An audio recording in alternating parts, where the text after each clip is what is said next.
Hello, welcome to Whyspace. Hey, y'all. So, little change of plans. We're supposed to have our first guest today. She's actually going to be on next week, so next Tuesday's episode. But you do still get us today. Which, listen, that's a win in and of itself. I mean, what more could you really want in life? It's a weird time in life, though. We've not had any football games. It really is awkward on the weekends. Yeah, without it's it. like, what are we going to do? Yeah. Have you done any more research into your new hobby of baseball?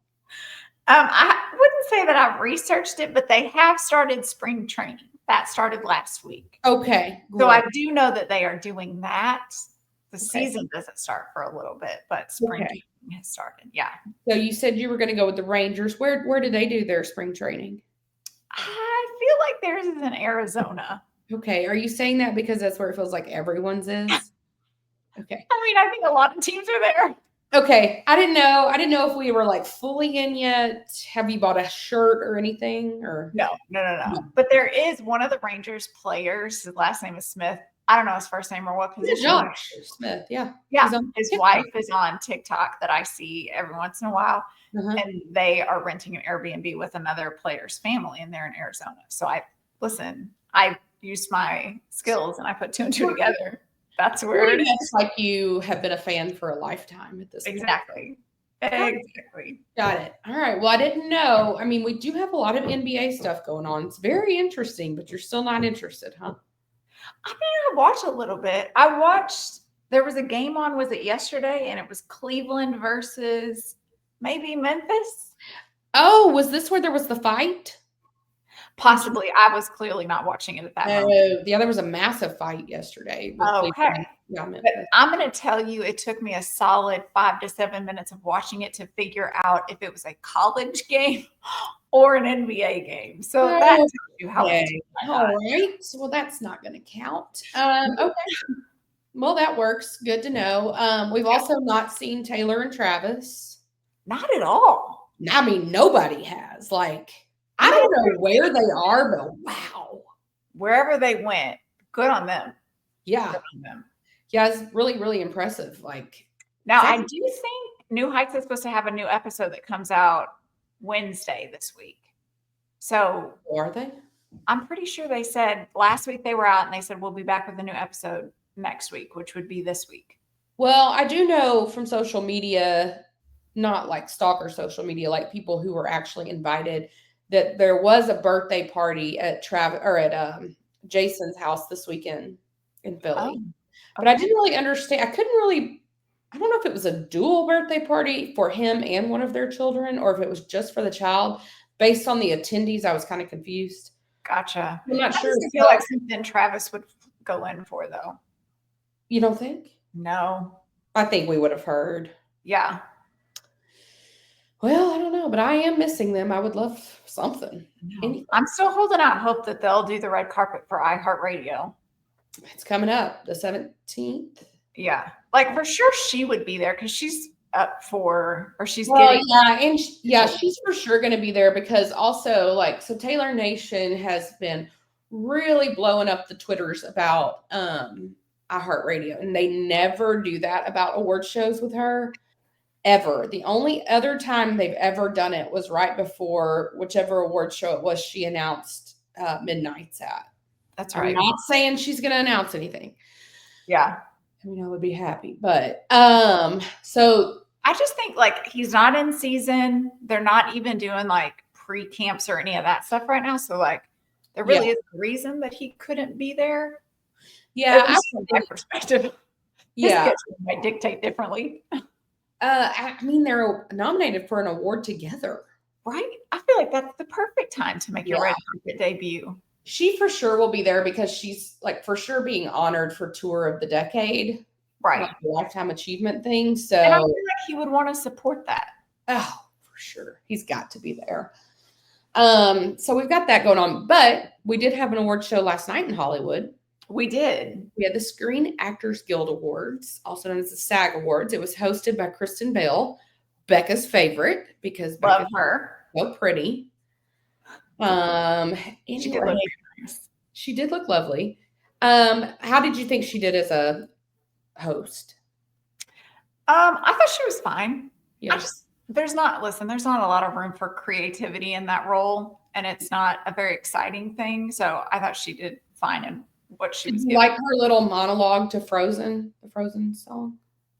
I mean, it was cutesy. I think we're all over Frozen, and that felt like an odd audience to do it for. And I was like, my children are not here. I am. Right.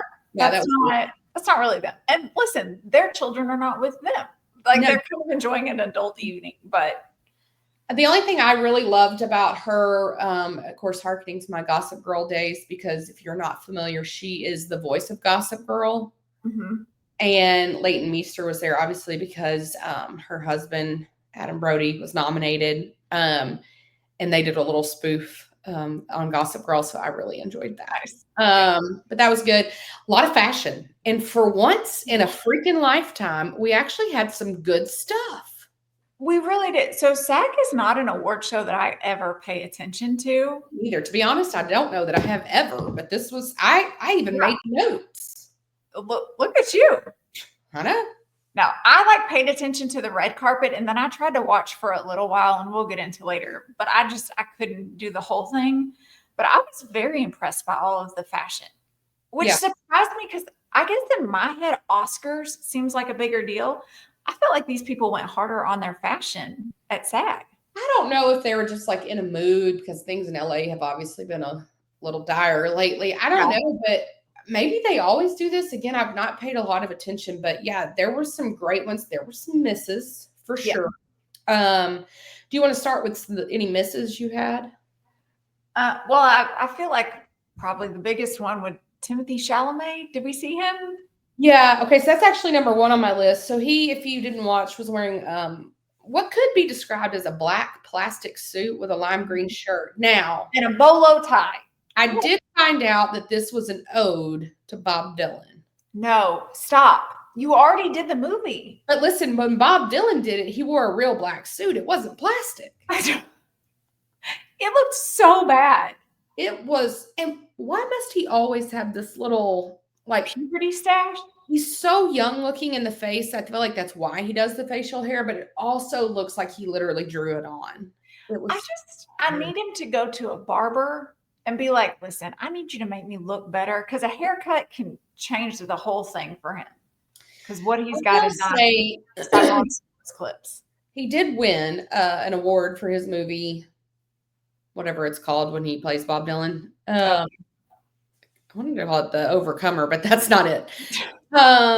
Clearly, I won't be seeing it. He did win, and I thought his speech was really good. It was very interesting, though. It was a little kind of insight into him because he talked about how he really wants to be one of the greats, and that's what he aspires to do. When he gets a role, he really gets into it and immerses himself in it. And he's like, I just want to do whatever it takes to make me be great. And I just thought it was kind of an honest moment. And then I just thought to myself, what do he and Kylie Jenner talk about? Listen, every time they're together, I'm always still shocked by it. Oh, they are a couple. And it's been it's been a couple years now. They genuinely seem happy. She was not there last night. He was with his mom. Yeah, I don't know. It's just, that's weird. But yeah, he was a total miss. That was number one. Who else did you have? Let's see. Okay, so I had Adam Brody. Okay, I did not write him down, but it was weird. I did write down Leighton Meester's new hair color. Yeah, I liked her dress. I did not like the color on her. That was not.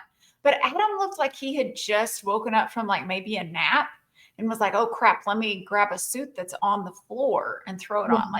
Very disheveled. He needs a haircut. He needs to trim his face. I didn't understand what was happening.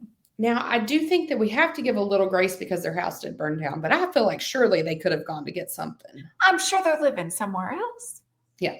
If somebody is, dressing you for the award show, aren't they probably also how long does it take to fix a man's hair? I mean, it's a valid question. Anybody else on your bad list? I got a couple more. Yeah, I got a list. Did you see Jolie Fisher? She was in this yellow and red sequined suit, and then this red sheer top.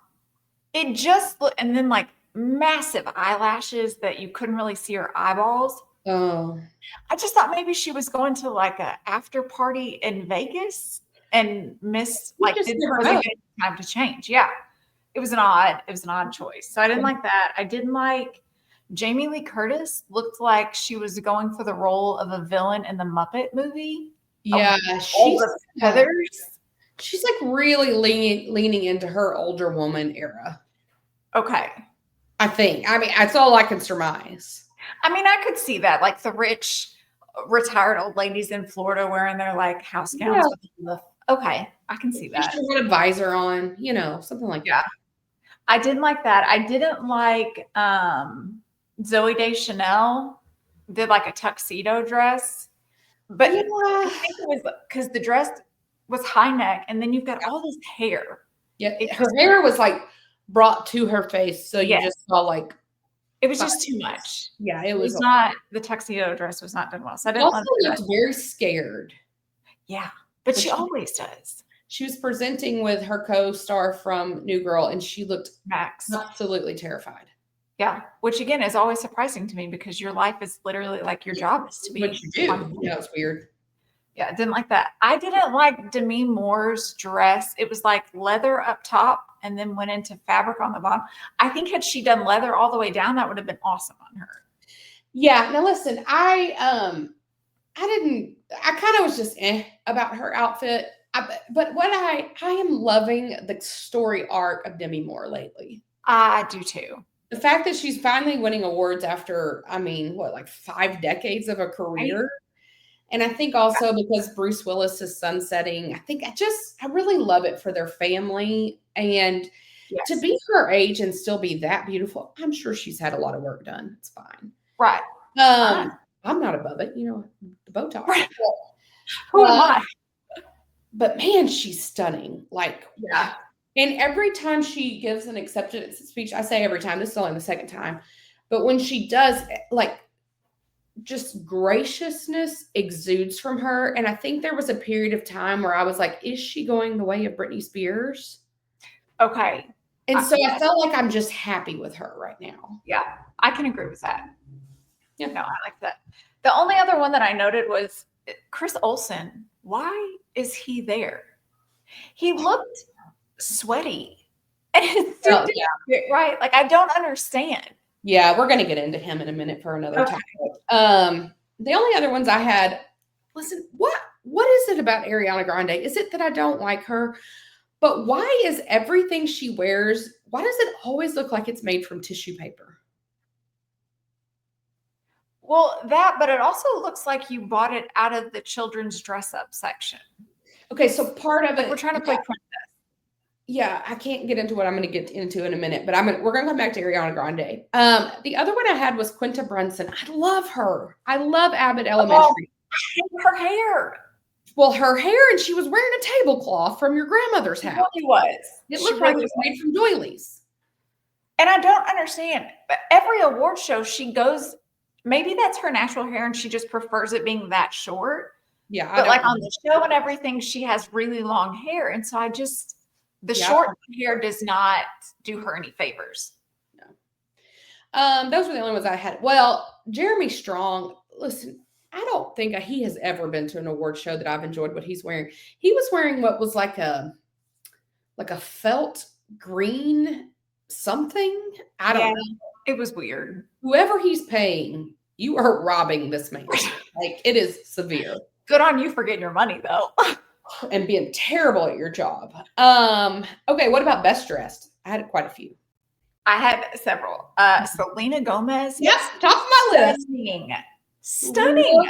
Absolutely gorgeous. Classic black, very flattering. Very Did you see all the comparisons on social media that she should play Snow White?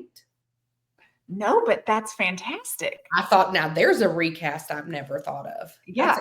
But yeah, when she doesn't have her boobs up to her throat. Mm-hmm. And also it looked like maybe she had dissolved some cheek filler. I do think she's dissolving some of the cheek filler or her face is filling out again. Yeah, it just looked better. It looked more natural. Amazing. And she finally won. Yeah.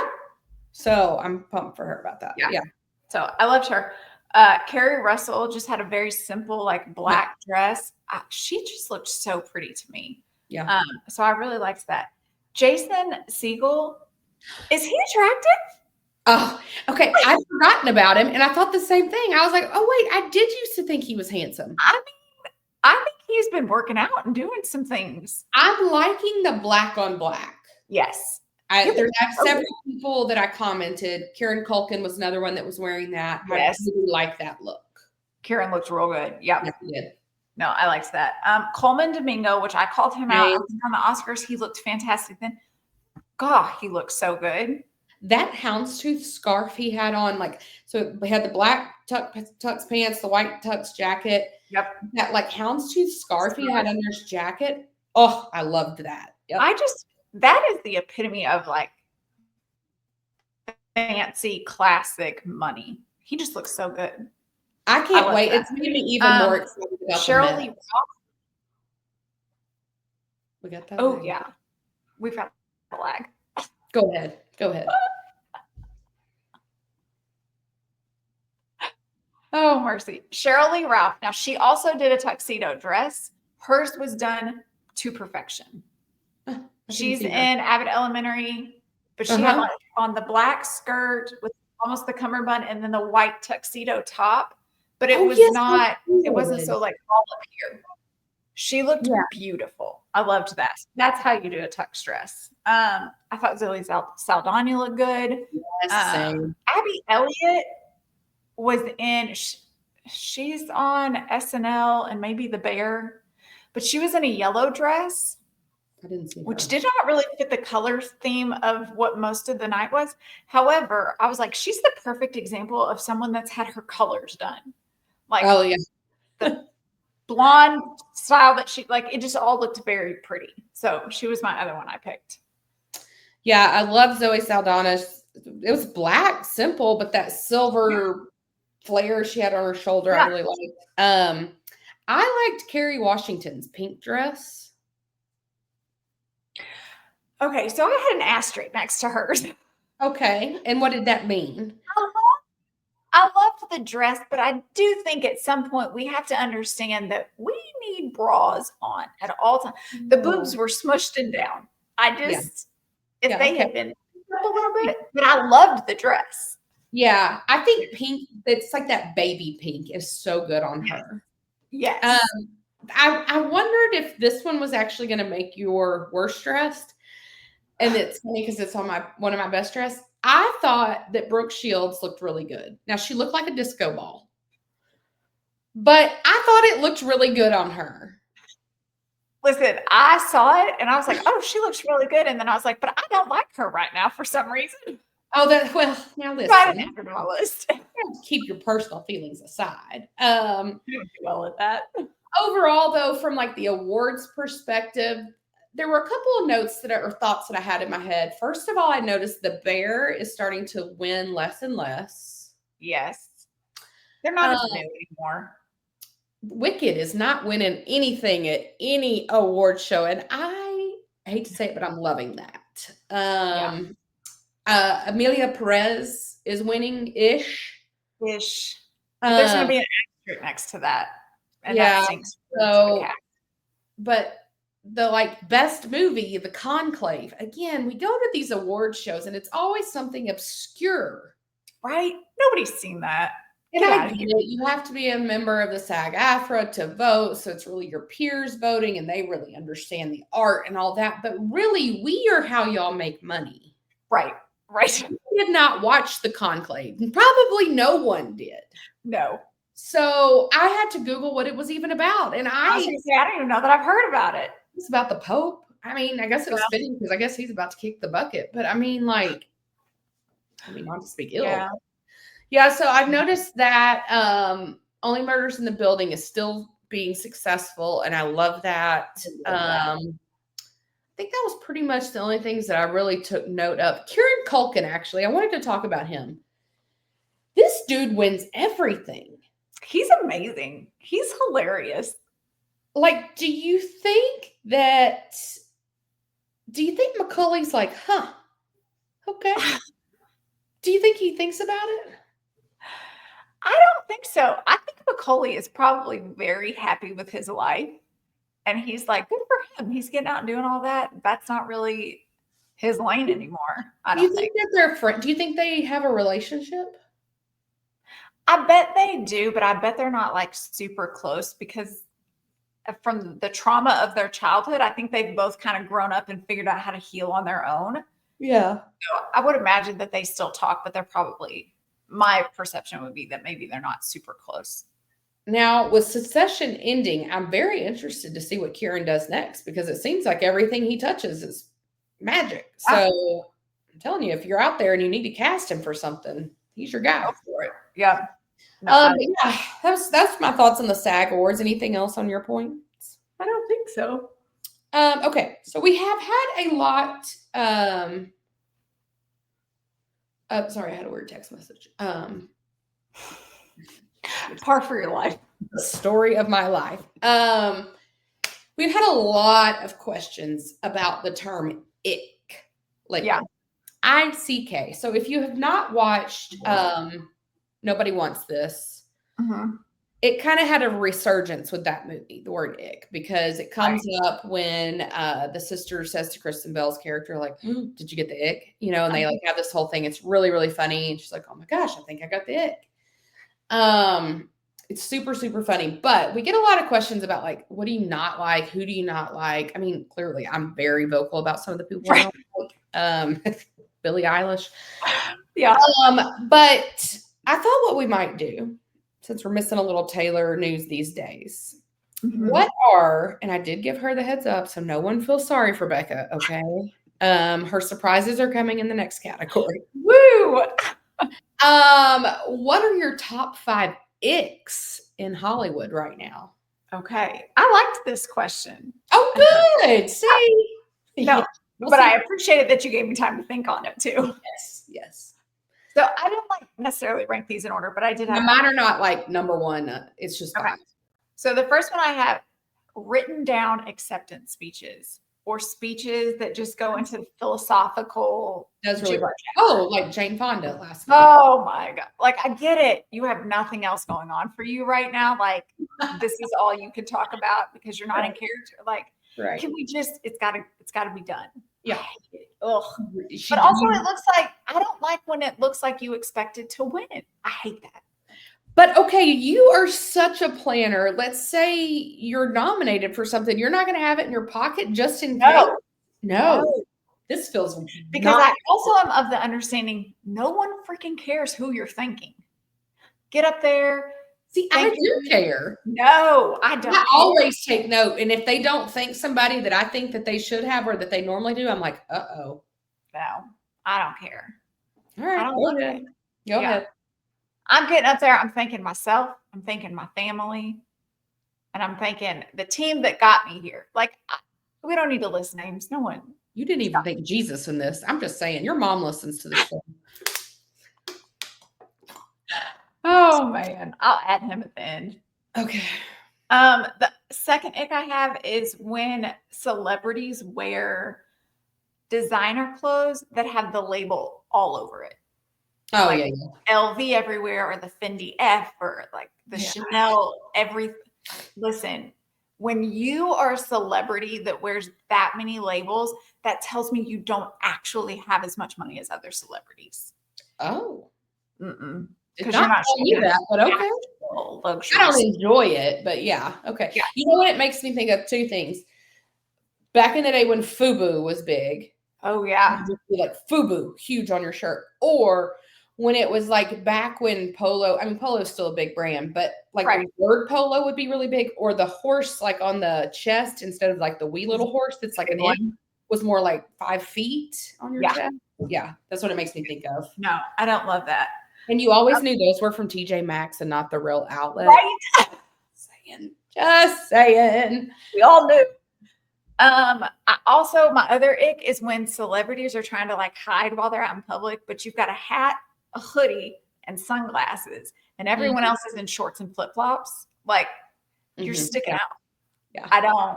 You're doing the opposite of what it looks like you're maybe trying to accomplish here. It's icky. I don't like it. when they do interviews and they just name drop a bunch of people for no reason. Now, if you're telling like a story from a movie set that you were on and like who was in the room during that makes the story, I get it. But when you're just like, oh yeah, I was at so-and-so's house and like so-and-so, no, that's icky. Yeah. We don't need to know all that. Yeah. And then my last one is when what did I put? Oh, like if they're doing an interview and somebody asks them like, what do you eat? Or like a specific food question. And they only ever talk about like, oh, organic, or we only go to these. You go to Taco Bell, quit it. We know y'all are in California. You're at In-N-Out every day. Stop. Like I just want to see more celebrities coming out of burger joints. Yeah. Uh-huh. I can't. I don't think, listen, because you've even talked, what is it? Bond in New York? Is that what it's called? Zero Bond, yeah. Zero Bond. And like there's, teeny tiny portions. I Right. mean, they're going to McDonald's as soon as they leave. That's the picture I want. Literally, the last time we went, Erin ordered pizza as we were Ubering back to the hotel. Literally. Yeah. After we'd spent a fortune to eat there. Yeah. So those were the few that like popped up that I thought of right away. Oh, not Zero Bond, Bond Street. Zero Bond I can't get into. What am I thinking? That's the could have fooled me. Listen, if I'd have been there, I wouldn't have told a soul. Right. Okay, so one of them applies to what we were previously discussing with Timothée Chalamet and Ariana Grande. Okay. This is not just for celebrities, but it's just really highlighted with them. It's people that don't ever look older. Like, it's like Benjamin Button style. Like, it's weird. But here's what makes it ick to me. It's not like, okay, you can't help that, right? Like, right. I don't know what happened. The sauce was a little messed up in heaven that day. I'm not sure.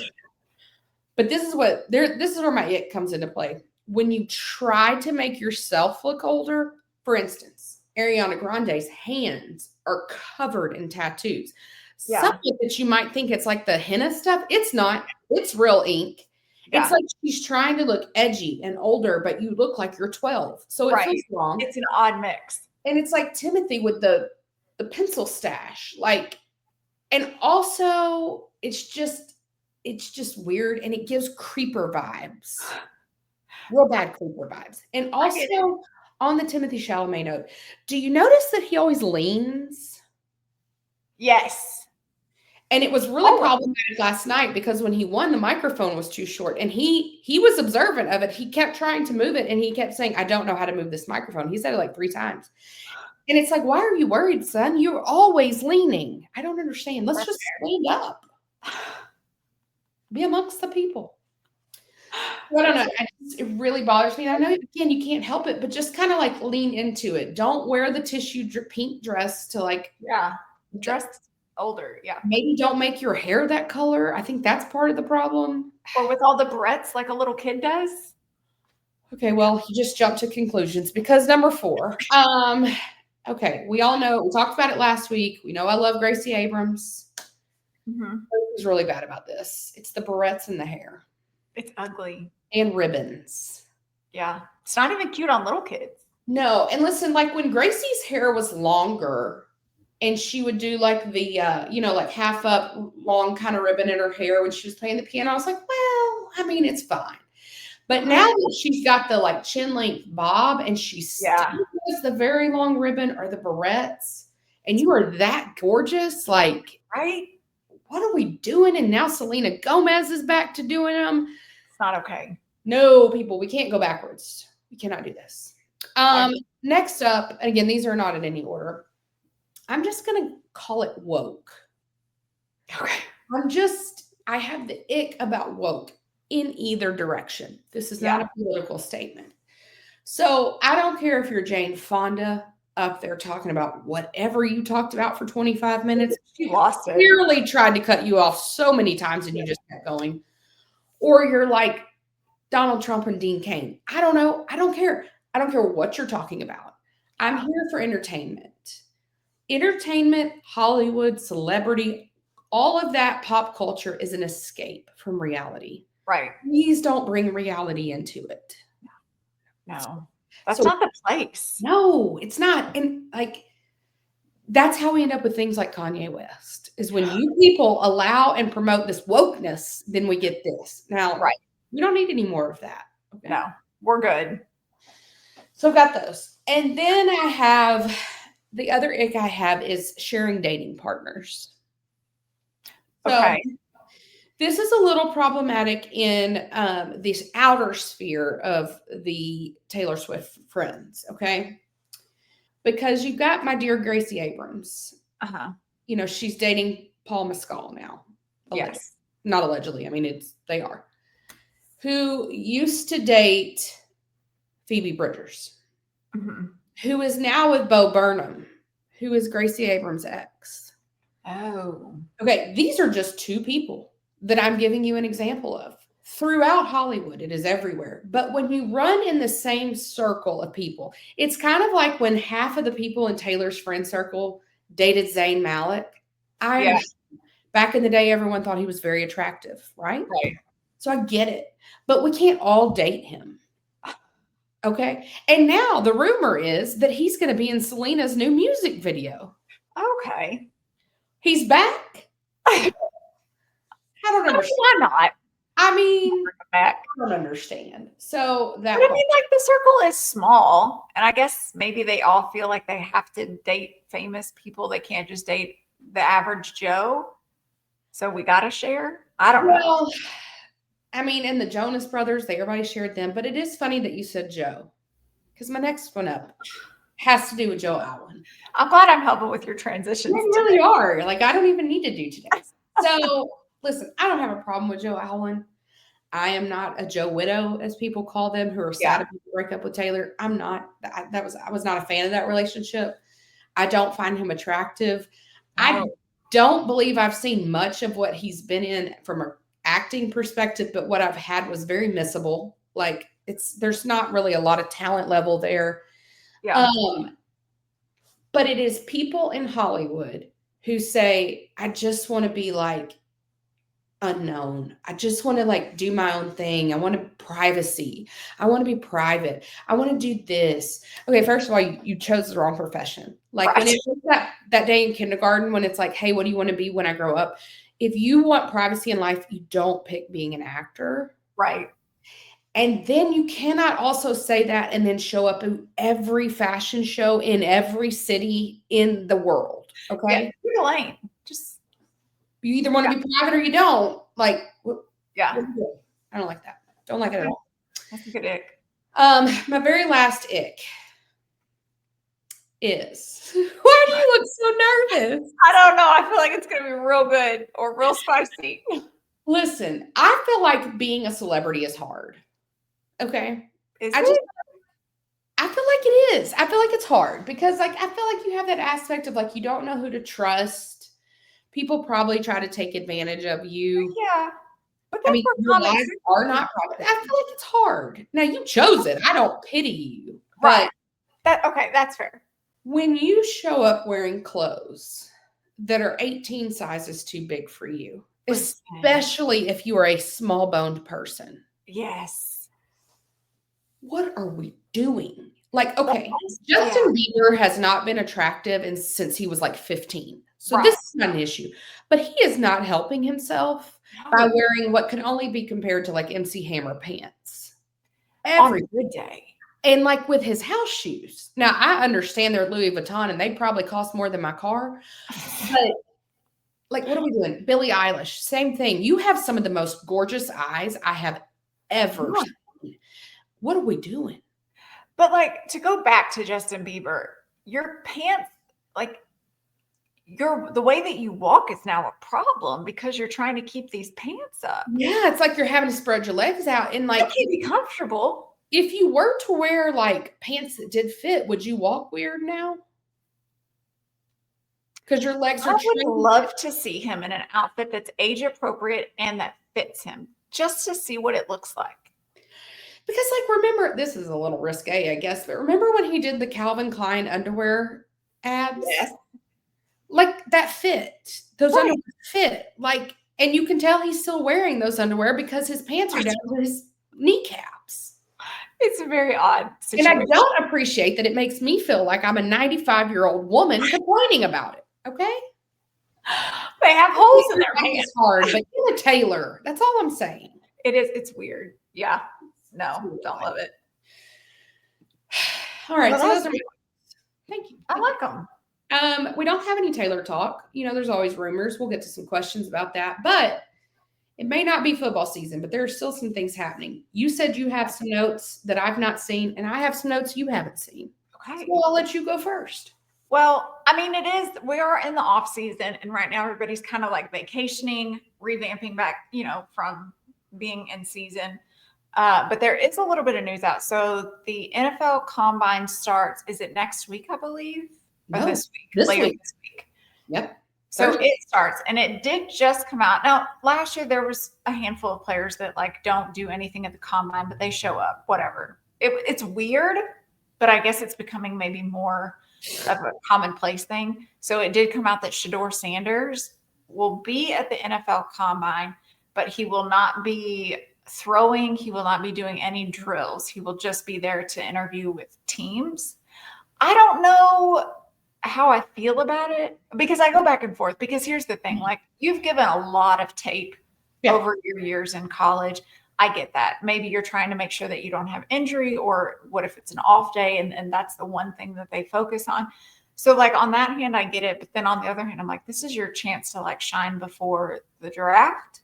So I don't know. I kind of go back and forth. What's your take on when they don't? Well, yeah, the Combine itself, I think we talked about this last season. It's really diminished because some people do sit out. There's a lot of coaches that don't even go now. They only send their scouting team. What I think is also weird, though, I completely get it. You don't want to get hurt, because there have been guys who did compete at the Combine and tear an ACL and some big injuries. They won't go there and do it, but they will throw at their pro day, because he is throwing at his pro day at Colorado with 4 of his receivers that he's comfortable with. Yeah, and I thought it was very interesting that they pointed out he's comfortable with. Yeah. To me, that gives a worse vibe to an owner and a scout, because it's you want to throw, but who you're comfortable with and on your terms and your turf. I was going to say, in your environment, the road controls. What about when you don't get drafted with some good players, So I don't know. For quarterbacks, I think it's weird, because you're right. We've got at least a couple years of tape on you. Now, I think, though, that if you're a lineman, maybe not receivers, but tight ends, kind of those positions that aren't in every single highlight film. True. I think the Combine is a must. Yeah. Because unless you're one of these linemen that's you're the best and everybody knows it, we probably missed your work. And so I feel you need the Combine for that. But it goes back to the other thing I was thinking about. We don't understand exactly how the Combine works. Now we know that you have to be invited. Mm-hmm. So when you have a Shedeur saying, I'm going to come, but I'm not going to throw, does that take the spot from some other quarterback being able to come? I didn't think of that. Because I would think it shouldn't, because he's not going to take up time on the clock. Right. So that other guy that maybe was not going to take up interview time. Yeah.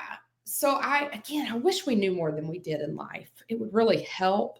And I wonder how much the NFL Combine, either the drills that they do or the interviews that they have, how much does that actually influence your decision? Because potentially, maybe, when you get into the interview and you start talking to this guy and you're like, that's not really a mentality that would fit with our team, or, something out of left field happens. I could see where that could potentially make you start to come up with a backup plan. But then I'm like, you could do interviews over Zoom. But they do, because that's the other thing. That's the other part of this. And I don't know, again, because I don't know the dynamics or the logistics, but a lot of these guys go to interviews at these teams. I've even seen Shedeur saying he was going to meet with New York and Cleveland, and he was going to meet with 4 or 5 teams. And then they'll also turn down requests for meetings. So you're already having those same conversations. So that's where I say, is the Combine still relevant? Or is it really relevant for your second, third, fourth round kind of people? Fair. I just don't know. When you talk about Shedeur, I just don't know him throwing at the Combine or not, if it matters. But then I wonder, like, if you don't throw the combine and then you say, oh, but I'm going to throw up my pro day, what if you get to your pro day and you have an off day? You know what I mean? Like, yeah. But, then I think about, like, and again, I don't even know. I'm assuming he's invited, but I think about a guy like Riley Leonard, right? Yeah. Like, he's somebody that his stock was rising. The transfer, he got out of Duke where nobody was paying attention. He went to Notre Dame. His stock rose, they go as far as they went. I think that really helped him. But I think as far as tape, he's not going to have as many highlight reels. And so something like the combine, if he does well, could be a big boost to a guy like Riley. Right. Or even, what's his name? Will Howard, the quarterback at Ohio State. So I do see it. I think like if you're that top like 5'10" kind of name that we know, But outside of that, to me, it still holds a lot of relevance. But nobody's called me to sit in and help with any of these, so I don't know. They really haven't. I'm real excited to watch the draft this year, though, just because I think we're in for some surprises early on. I feel like almost every year you're pretty sure of the top 5. Maybe you don't know what order they're exactly going to go in, but the top players that are going to be picked. So if the draft is today, do you think Travis Hunter's number 1? Who still has first pick? Tennessee? Yeah. I do, just because I don't think Tennessee needs a quarterback, but I don't think they're going to pick one from the draft. So I could see them going more of a Hunter route. And you think Shedeur will stay in the top 5? Yeah, I think somebody's going to make a dumb choice and take him. Big fans. Yeah. Okay. Here's my thing. If you're in the top 5 and actually need a starting quarterback, I don't think he could completely come out and surprise me this next football season. I just don't think he's ready to throw in an NFL game where you don't have your daddy telling all the guys what to do to protect you, and you've got to really think fast on your feet. He's not a quick out of the pocket guy. No. And so I think the speed of the NFL might really shake him. I actually do not think there is a top 5 talent caliber quarterback in the draft this year. I would 100% agree with that. I think there's a lot of guys that are mid first round. Yeah. Mid to late. I think you've got a couple of quarterbacks that I think if they went to the right team and had time to develop could potentially be great in the NFL. I don't think we have anybody that's ready to start in the NFL. Yeah, no, either. Yeah. All right, what you got for us? The other thing that I was watching, I'm just real interested to see how this Matthew Stafford thing plays out. Man, me too. I mean, they're letting his agent go to the market, see what they could get, which, I mean, he's still got 2 years left on his contract. So that I don't fully understand why we're sending him out now, unless they're just worried about like paying him and they want to get somebody cheaper that can maybe last a little longer. Like maybe they're hoping for a Brock Purdy situation.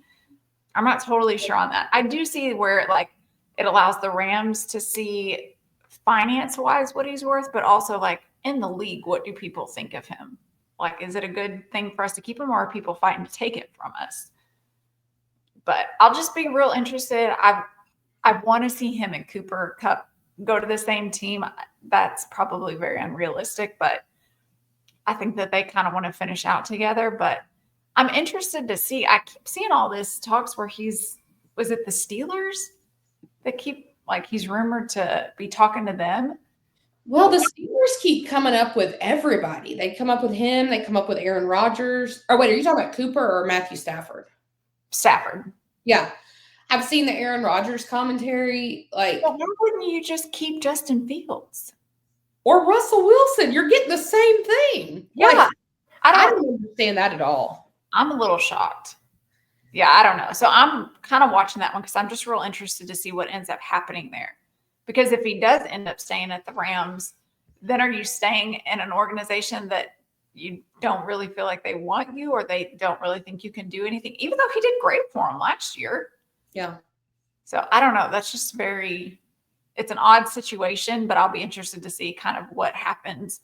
And I really think we won't see a ton of movement until June. So, which we talked about before. Yeah. Yeah, I think like with this offseason, I did see an interesting article in ESPN that was talking about as far as free agents right now. And again, I don't know how this stuff is like really defined, but as far as franchise players, there are no free agents right now who are franchise players or defined as that. Last season, we had Chris Jones. Thank God he came back. Yeah. Just saying. And Saquon Barkley. They were the two that were like free agents, but they were franchise type players. Obviously, Chris came back to the Chiefs. Saquon went to the Eagles. Seems like it worked out pretty well for both. Right. But this year, yeah, they're not really calling anybody that's out there, which I mean kind of makes sense because it feels like everybody that's kind of up in the air is a lot, they're getting older. I mean, even like Kyle Juszczyk, I mean, he's getting older.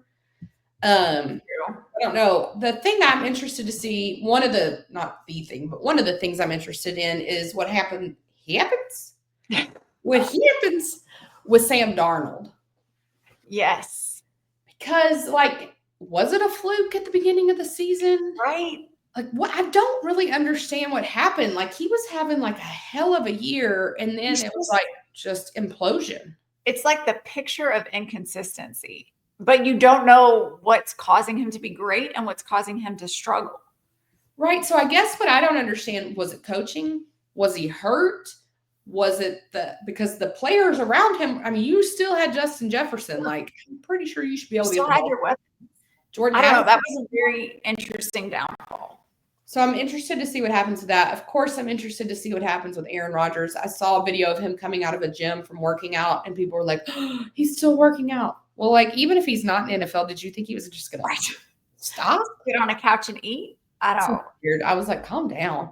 I'm going to be real intrigued what team picks him up. Because I think the team I'm the most interested to see what they do in this offseason. I mean, obviously, I'm curious to see what will happen with a few of the Chiefs. But the thing I'm the most interested in is the Raiders. Yes. I think you get Chip Kelly in there as an offensive coordinator now, and you've got Pete Carroll as your head coach. Like, you still, at least at this moment, have Max Crosby. Like, you've got Brock Bowers, who's, like, from a tight end perspective, really up and coming, unless he has a sophomore slump. Like, what are you going to do? Yeah. Are you going to go veteran? Are you going to go rookie? Are you going to go with Aiden O'Connell? Like, what are we doing here? Yeah. Which I don't like the latter option for you. No.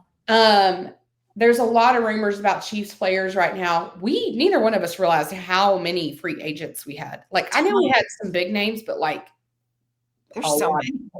And some of the rumors I'm seeing, I'm not loving. First of all, you know, there's a big discussion around Nick Bolton. A lot of people here are like, let him go. I'm kind of either way, but they're talking about giving him to the Bengals. Now, here's the thing. I will never understand giving your good to better players to your arch nemesis. Like, that makes sense. They don't do that. So I'm weirded out by that. Like, I'm kind of okay if Bolton leaves. Like, I'm not heartbroken like I would have been if Chris Jones had left. But I'm like, but I still think he has a lot to offer to the team. What are you going to get instead? Yeah. So that's weird. And this whole Trey Smith thing, I really don't want them to let Trey Smith go. We've obviously lamented about our offensive line issues, but we never had an issue with Trey Smith. Right. He has good vibes in the locker room. He's like your one consistent there. Like, why would we even – and they're talking about going to – like sending him to the Bears. So if Trey's looking for more money and they're not able or willing to give it, I get it. But we go back to, do you want to give up winning to go play for the Bears for more money? Right. Is it worth it? Like, ask Tyreek how that went. Like, right. Man. So I don't know. And Justin Reed, I would really hate to see him leave too. I feel like for some reason they'll work it out for him to stay. But yeah, there's a lot of big names on the defense that we just did not know. We were like, oh. Yeah. Well, the list. I was shocked. You know, the offensive line is what it is. I did see Mike Caliendo's name on there. Again, our offensive line was so deplorable, but I'm like, at least he has been in the lineup. I mean, right. I don't know. And then I saw where they were saying, they're saying, let's just move Juwan to the left and get a better right tackle. Must we? Can we not just get two? Right. Like, get someone who's actually a left tackle. Yeah, like let's not move the guy who jumps off every time on the right to the left. He's already a problem. What are we? Yeah. The other thing I was going to bring up, and I don't know if you know this, I'm going to guess you probably do, but maybe you don't. Did you know that Charissa Thompson and Erin Andrews, both of their contracts have ended with Fox? Oh, I did not know that. I didn't either, and I'm worried about it already. So both contracts ended at the end of this season. Charissa has been there since 2013 from ESPN, and Erin's been there since 2012. Both. So I guess it's almost like players, like they're free agents now. Yeah. So they know Charissa has the deal with Amazon because she does the Thursday nights. Yeah, and so I don't know. It'll be really interesting to see what happens with that, especially because they talked on their last episode of the Calm Down podcast about how much it meant to them to know that they were like on the same network, and that like then on the biggest stage of the Super Bowl, they got to be there together and all of that. Yeah, I don't need to break tell you. Somebody needs to pick them up because they're the best that you're getting. Yeah. But then I start thinking back. I used to love Samantha Ponder. She hadn't worked a day since her contract ended. That's true. So I don't know. It'll be really interesting to see. I've been seeing a lot about Netflix is trying to acquire like a lot of the games. And so would they then go work for Netflix? I don't know. That would be interesting. And does that Netflix picked up RG3 to cover one of their games? Was that Christmas Day that they did that? Christmas game. Yeah. So I just wonder if all of that, like as an anchor or a sideline reporter, do you want all of that settled before you know who you're going to sign with? You know? I would think so, yeah. They both seem so close and talk so highly of their like their teams that they're with, you know, like Charissa with like Julian Edelman and those people, and like Erin with Tom Brady and all of that. Like, I kind of need everybody to stay together. Like, we've got a lot going on in the world. Do we have to do this? Like, well, but I just think like, and with Netflix coming in trying to buy games, like it's so unsettled who's airing what games, and it's all over the place. Like, so I could understand if some networks are starting to drop some of their more expensive talent because they're like, we're going to cover 5 games. Yeah. I can't be paying you all this money. And so I guess that makes sense. But like, when do we go so far into splitting up? Hey, Monday nights are on this thing, and Sundays are on this, and Thursdays are on this, and overseas. Last year, didn't we look at it? It was like 1,000. If you were to see every game, you would need. It was like 900 something. Yeah. Yep. Ridiculous. So crazy. Like, good Lord. Yeah. So that was my other NFL note. Have you heard anything in the college world? Nothing. Not a peep. Me either, which is not a good sign for the Razorbacks. That means we're not getting anybody in the portal. I hope that means we're just keeping our head down and we're getting prepped for the season. Now, they have said a whole bunch of teams are not doing their spring game. That's what I was going to ask about, because y'all are one of them. Yeah. What's up with that? Here's my thing, and I have not talked to any of the coaches, so I'm not quite sure what their thought process is. Why don't you clarify? I need to do that. Is it that we don't want to injure our players? I don't think that's the case. Is it that you think things are being stolen at these games, like plays, and we can already prep for some of these guys? I don't know. I've not fully understood what they think the ramifications are of having to play these games, but it is odd to pull out. Now, I'll be one to tell you, I don't really love spring games. They're not as fun, that you don't go as hard at them. I get it. You're not trying to be injured and all that, but it is still like a traditional thing that we have in college football. Well, and I feel like it's a big thing for the fans to go to like A-Day, right? Like you go get autographs and like, it's a whole thing. And it kind of gives you a little something in the midst of nothingness. Yeah. Yeah, I've noticed this trend. I think I've noticed it's Texas and Alabama are two of the bigger names that are not doing it. Ohio's not doing it. Nebraska's not doing it. I don't know what the deal is with that. I thought it was more of kind of like a gift to the fans and to help you with like depth chart kind of stuff. But I guess maybe, man, I don't know. Yet another thing we don't know completely. I'm tired of hearing about it. All right. Well, any other sports news? I don't think so. I this is not really sports news, but did you see that commercial, the new WNBA commercial? Well, it's not a WNBA commercial, but it has Sabrina Ionescu, Asia Wilson, and Sue Bird in it. I don't think I've seen this one. It's a really good commercial. Is it? I love to see these women kind of getting out there, being in more stuff. I'm telling you, I think WNBA should be your pastime in between football, not baseball. I don't see that working out. You know what? You're probably right. Just saying. Would you like to answer some questions? I would love to. All righty. So, and I think today I can actually pronounce every name. So, big day for me. Okay. From Tanya. Everyone keeps talking about Rep TV. Becca loves these questions. And Taylor's comments to Time that, quote, the vault tracks are fire. Of the vault tracks we have so far from the other re-records, which are hits and which are misses for you all, and why? That's a good question. It's a great question. I have a feeling I know one of your misses. Well, I just did one miss and one hit. Okay, so did I. Because I mean, I could go on for days. So the miss that I went with was Slut. One of the I thought for sure you were going to say Suburban Legends. See, I waffled on that one. I would have got it wrong if I was guessing. The reason that I went with Slut is because there was so much chatter around that specific song. And so you kind of feel like maybe it'll be like an I Am Woman, Hear Me Roar type song and just really go get them. And it was more of like this slow dance type song. It still had great lyrics. Obviously, Taylor's not going to write a bad song, but it just went a completely different vibe and was kind of a letdown from, I think, everything that was built up. So I picked that one for my miss. Okay. What was your miss that you went with? My miss, and this might be controversial. Okay. I can see you now. I can see. Okay. I can see you. I can see you. I know people loved it because of the video with Taylor Lautner and Joey King and Presley Cash. I get it. It's very nostalgic. I think that thing was littered with Easter eggs. Yeah. So from like a video perspective, like I can appreciate all of that. I just don't love the song. No, it's not great. Just not my bag. That's fair. All right, which one was a hit for you? I did the Now That We Don't Talk. I love that.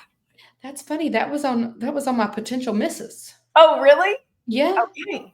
It had a good vibe to it, but I kind of like that it was a breakup song, so it kind of fits with the theme of some of those songs, but it's not like I'm still yearning for that lost love and I'm so sad. And it's more of like a coming to reality of like, man, this person that has to now exist in the world without me in their life. And that's got to be so sad for them. I don't know. It's just good. It had a good bop to it. So I enjoyed that one. I like that. This is a bit surprising. I went with When Emma Falls in Love. What? Did the phone come? When Emma Falls, do I know this? The dead stare. I was like, do we have a lag? What happened? When Emma Falls in Love? I don't think I know this one. What? This is the song that she wrote about Emma Stone. And what people thought was Andrew Garfield and was not. It was Emma Stone when she was with Kieran Culkin. I've never heard this song. Okay. I'm looking at the lyrics right now. I don't know this one. I'm going to need you to report back. I don't know that you're going to love it, but that is weird. Yeah. Okay. I did think about Is It Over Now? And I also considered Timeless. Oh, those were good ones. I really wish that she had I have so many great ideas for her. I really wish she had made a music video to Timeless and she had used like AI with footage of her grandparents. Oh, that would have been really cool. Oh, man. Listen, Tree, we can still do it. I'm going to need you to listen to When Emma Falls in Love. Yeah, it's about Emma. I feel so on the nose to like straight up call out Emma's name in a song about Emma. Yeah. Well, and you got to think about when she wrote it, which was way back in the day. Yeah. Because Emma was literally with Kieran Culkin. So this was before Andrew Garfield and everything. I'm going to tell you, I didn't realize Emma Stone and Kieran ever dated. Well, when Emma falls in love, you'll know it's for keeps. There's this whole period of pop culture that I just apparently missed out on. I guess so, something. Okay. Great question, Tanya.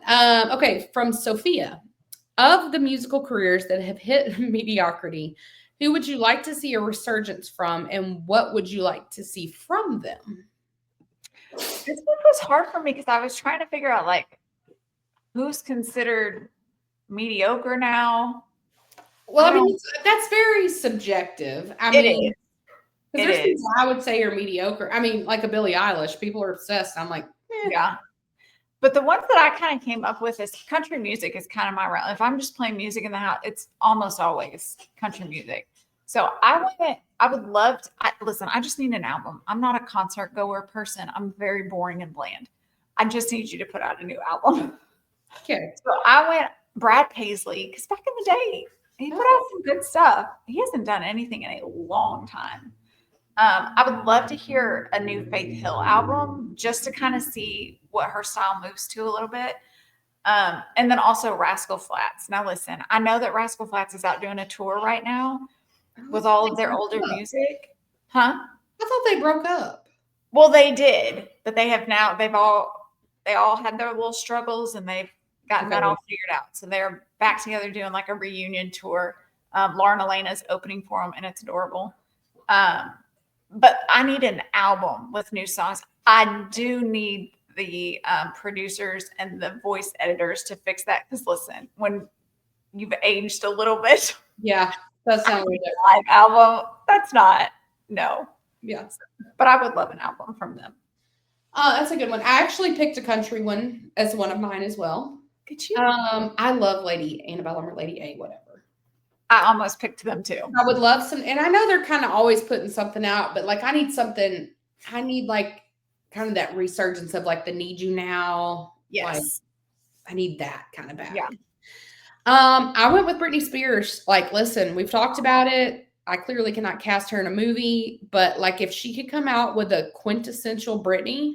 Yes. It'd be good. I'm telling you. It would sell. She can make back some of that money she's had to pay her dad. Then listen, this is a very subjective one. This is a group that I loved. Not a lot of people did. Okay. And I do feel like that the age would really change this vibe. Hootie and the Blowfish. Okay. Like back when they had like time. Okay. If we could get that, I don't know how it's going to go with Darius now. He's been down the wagon wheel road and all that. Yeah. But yeah, it would be good though. If we could capture that vibe and just do a modern day album. Yeah. My last one I was going to bring up, and I don't know if I need an album or a tour or a documentary. I don't know what I need, but I need something with NSYNC with Justin Timberlake. Yes. I don't know that a tour necessarily. I don't want a tour. I don't want to see Joey Fatone dancing again. Leave him on Broadway. Yeah. But I need maybe it's just a docuseries. Ooh, I would take that. I am in my era of documentaries. My husband is very annoyed right now. Very. But that's what I have. Okay. For Jamal, it's hard to even wrap your head around, I know. But imagine Mahomes going to another current NFL roster.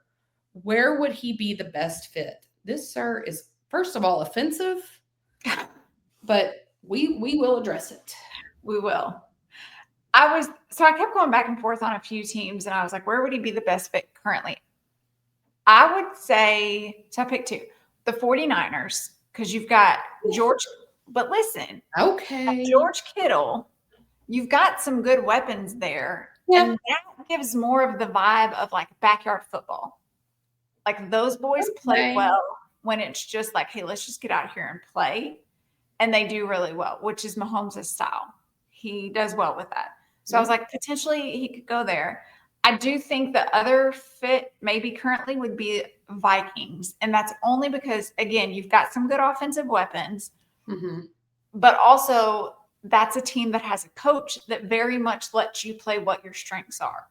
And that's what Mahomes is used to. Like, let me just get out here and play. Trust me that I know the game.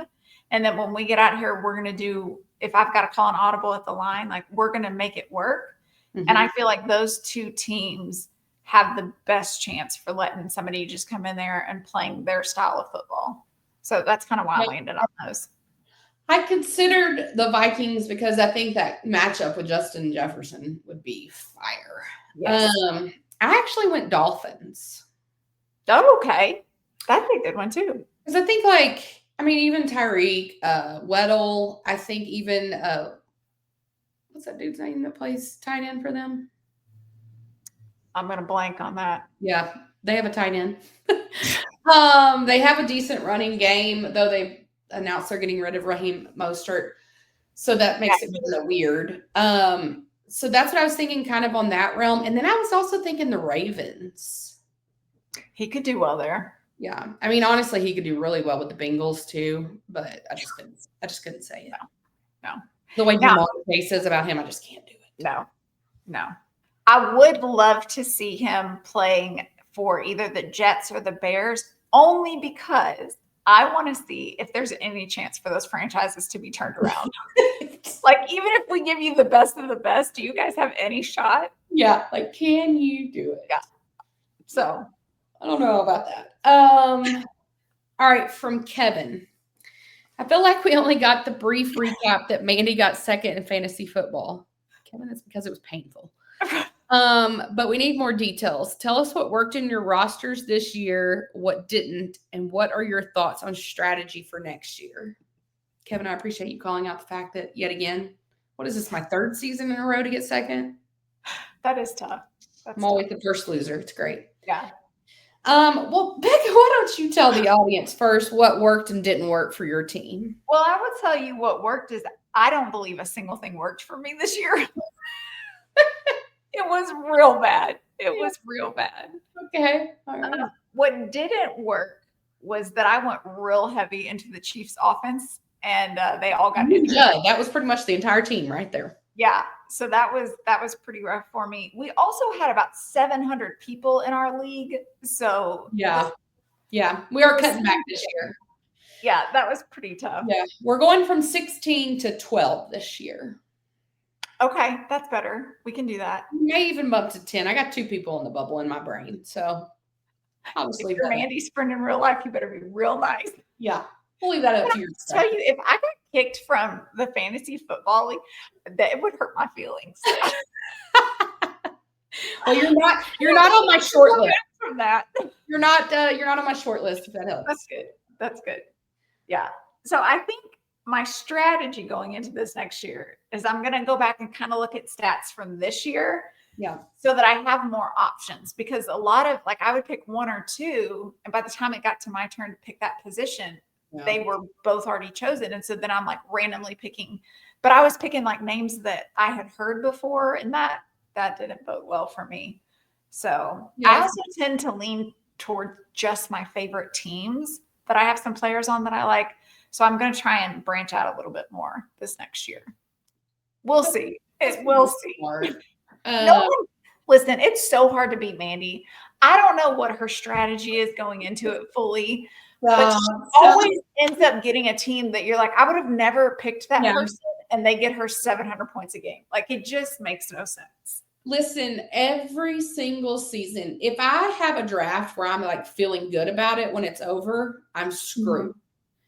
I need to have that feeling of this isn't it, because it always is. It goes back to, I call it the Justin Herbert law. That's fair. This dude can't win to save his life, but he is going to score you a lot of points. But now listen, if I ended up drafting him before you got to him, I guarantee you he wouldn't get me any points. It would be the year that he sucks. That's not true. I didn't get him this year. Somebody did beat me to him. Listen, my strategy this year around quarterbacks specifically, first of all, we don't understand how the points work in our league, even though I am the commissioner and I can apparently adjust that. I couldn't tell you the thing because it never makes sense. We go look at it and we're like, but he had way more yards and he still scored. Yeah. Weird. I don't understand it. But what I have figured out is at your quarterback, you need somebody who runs and throws. If you get a quarterback back in the day, if you drafted Tom Brady, you're not going to get near as many points with a Tom Brady as you are Lamar Jackson. Right. Because there's going to it's like you got 2 people in one. It's like you've got a running back and a quarterback. So that is a huge strategy. I had Lamar Jackson this year, and it paid off. Yeah. The other thing that I'm always very cognizant about is I always get 2 of everything. Yes. I don't know if you know this, but a lot of people get hurt in the NFL. Turns and out. A lot of people, for instance, banked on Christian McCaffrey this past year. That didn't work out so well. Yeah. So you need 2 of everything. It already makes you draft 2 wide receivers. You need 2 backups. Right. So a lot of people forget that. Judd, my son, he's one of those. He's going to go for all his favorite players, and then he could pretty much call it a day. Yeah. The other thing is I actually really focus on my defense and my kicker. A lot of people completely ignore that and save it for like, oh, the draft is over. I forgot I need a defense and a kicker. I don't do that. It doesn't always work out for me. But every time I have won a close game, it has been the difference maker of a kicker or the defense. Yep. So those are the things that work for me. What didn't work for me? Well, seeing as how I lost by very few points to my best friend, there's not a lot that went wrong. But I don't really know what went wrong this year. I would honestly say this season, nothing really went wrong for me. I didn't have the significant injuries. Last season, I did have McCaffrey. Yeah. And I had somebody else that got like destroyed. I had Mark Andrews from and he broke his arm. That's right. So I think it's important to always pay attention to somebody's backup. And a lot of times I draft their backup.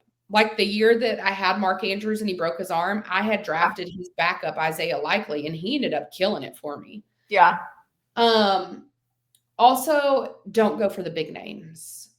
True. I made this mistake at tight end this year. I had Sam Laporta this year. I trusted a man named Travis Kelce. He said that if he had a fantasy team, he would have Sam Laporta. It was a mistake.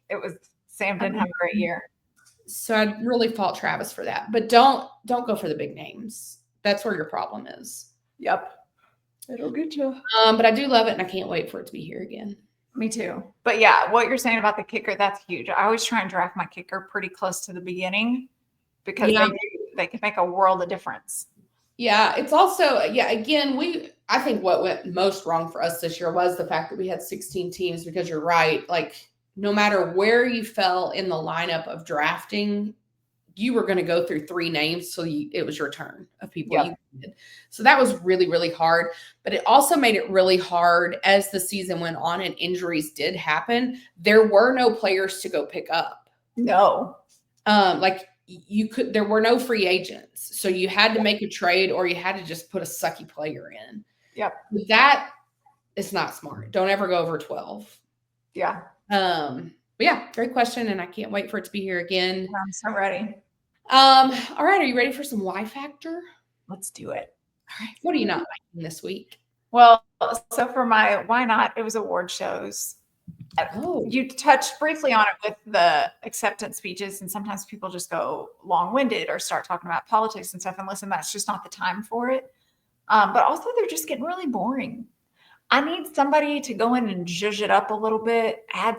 Listen, I'm not a creative. I don't really know what would make them better, but anything would have to be better. The short little blips that the presenters do, it's not funny. They're reading off of a teleprompter that they seem very nervous to put the words together. It's like they don't know how to read all of a sudden. Yeah. Like, this is your job. Right. It's very odd. Or just it's a couple of sentences. Memorize it like you're doing a scene. So it comes off so awkward, and then you're embarrassed for them for how awkward the moment is. And then I feel like sometimes that can take away from the people that win the awards. It's just it's not fun to watch them anymore. And I think if they don't start to zhuzh this up a little bit, your audience is going to die. So that was my why not for the week. What were you not loving? All right. So I'm in my documentary era, as I've mentioned. Yes. I don't know. I don't know what the vibe is. I don't know why, but I am like addicted to documentaries on Netflix. Love them.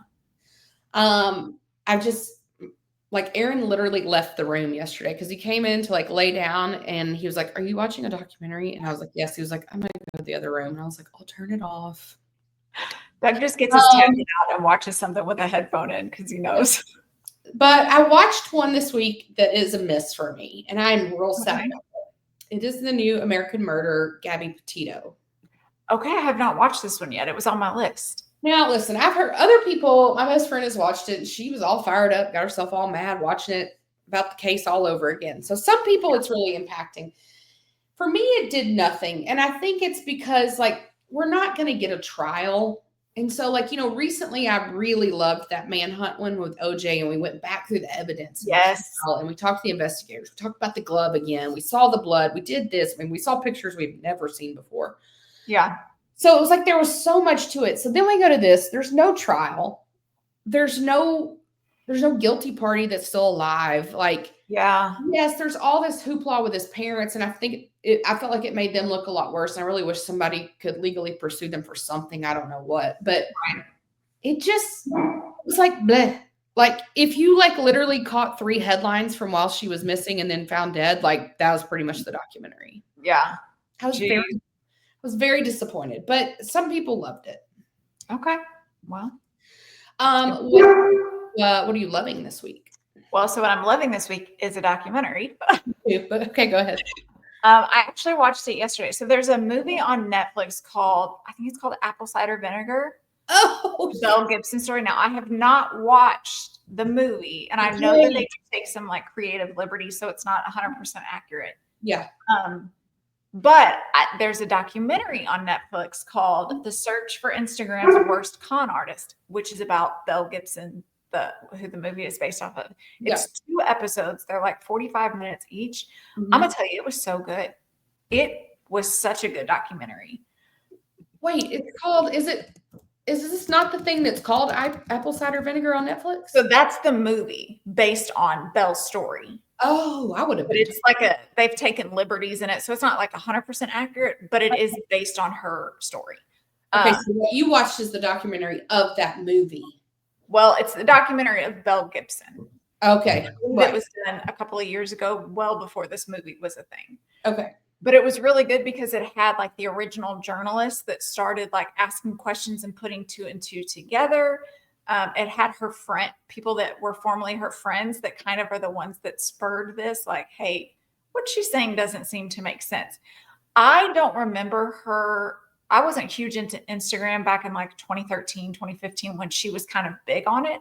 So I didn't know about this story at the time. And it was in Australia, so maybe it wasn't as huge of a thing over in the US.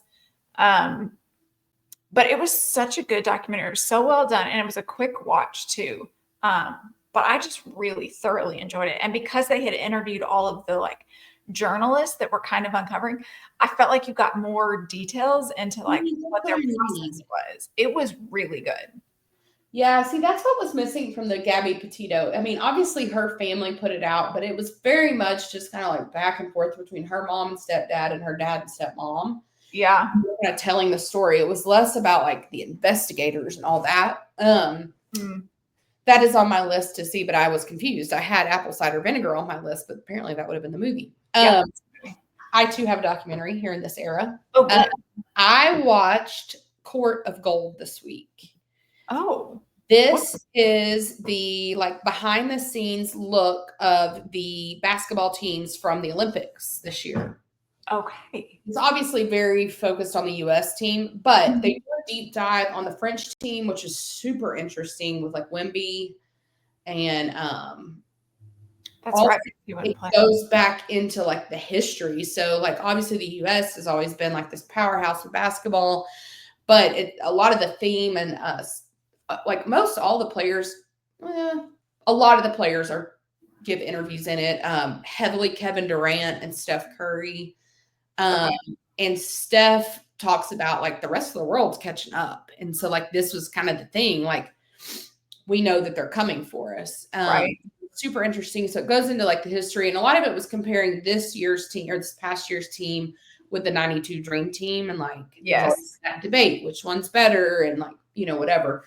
And really the argument was, I mean, nobody really definitively said one way or the other, but it became clear that like the rest of the world is catching up, meaning that their level of competition now is so much stronger than it was back for the 92 team. Yeah. Not it wasn't hard, but So they did a deep dive on the French team. They did a deep dive on the Serbian team because of Josic, people that are obviously big in the NBA but play for their own countries, and a really deep dive on Canada because like there's like some insane number of NBA players just from Canada. And back in like the 92 years, Canada was like the only other comparable powerhouse. And so some of the leadership of the team now for Canada was on the 92 team for Canada. Okay. That's interesting. And like they interviewed Grant Hill and obviously Steve Kerr and all of those people that are a part of the U.S. men's team now. They even talked to like Carmelo Anthony and some of the old players. But it was super interesting. It was very interesting. I never really thought about the fact, like you look at the NBA, or not the NBA, you think about the U.S. men's team when they get to the Olympics and you're like, these are the biggest names in basketball. It's like LeBron and Steph Curry and Durant and all these people. So like in our heads as Americans, we're just like, oh, well, like we're it, you know? Yeah. But and it's stupid of me as a former basketball player, I have never stopped to think about what it takes for those coaches to get those 12 megastars to work together. That's true. Because they've spent all these years as competitors. Now, there'll be a couple of them that are teammates or have been teammates. But for the most part, they're from, all these different teams. And then also, like they were talking about, Grant Hill was talking about, there's kind of like 3 segments from this team. You got the veterans, like already Hall of Famers, like LeBron and Steph. And then you got these guys that are like in the middle of their career, but are probably going to be Hall of Famers like Anthony Davis. Yeah. And like Bam Adebayo. And then you have like these young guys like Anthony Edwards and guys like that are like up and coming, but really, really good. And it's funny too, because it's like when they were interviewing Anthony Edwards, like after he had just made it, they were like, what are you looking forward to most when y'all get to Vegas for workouts? And he was like, I get to play with like my childhood hero, because his childhood hero is Kevin Durant. Yeah. And they get to like go to the Olympics together. It was just really cool. They interviewed Kevin Durant's mom too.